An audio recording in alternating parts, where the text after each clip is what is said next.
আমি কিন্তু মাত্র ৩,০০০ টাকার চাকরি করতাম, বা আমার বাবার একটা বাইক ছিল, বাইকটা হচ্ছে 18 বাইক, ডায়াং ডায়াং।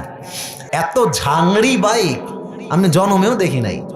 স্টার্ট দিয়ে এখান থেকে যাই 1 কিলো গিয়ে আবার বন্ধ হয়ে যায়, ওখানে গিয়ে আবার এমনে ঝুকাই, তেল আছে তাও চলে না। তবুও কোন মতে ঠেলে ঠুলে চালাইছি কয়েক মাস যাব। আচ্ছা, একটা পর্যায়ে গিয়ে এমন একটা অবস্থা হলো আমার পকেটের, যে তেল যে ভরবো বাইকে ওই টাকা আমার পকেটে নাই। তা আব্বাকে বললাম, আব্বা मैं माफ़ी भी मांगता हूँ, দোয়া भी मांगता हूँ, আমার দ্বারা এই বাইক আর চলবে না, তোমার বাইক তুমিই রাখো।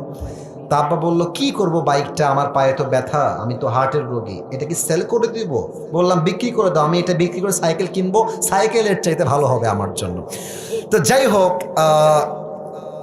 বাইকটা বিক্রি করব ভাব, মানে এটা এইভাবে কখনো আমি আগে কোনো মাহফিলে বলি নাই, এতটা ব্যাখ্যা দিয়ে বলি নাই, আজকে বলছি বাইকটা বিক্রি করে দিব অভাবের জন্য। বাট বিশ্বাস করেন সেই সময়টা প্রতিদিন তাহাজ্জুদ পড়তাম, প্রতিদিন আল্লাহকে বলতাম যে আল্লাহ তুমি আমাকে কবুল করো, আমার চেষ্টা কবুল করো।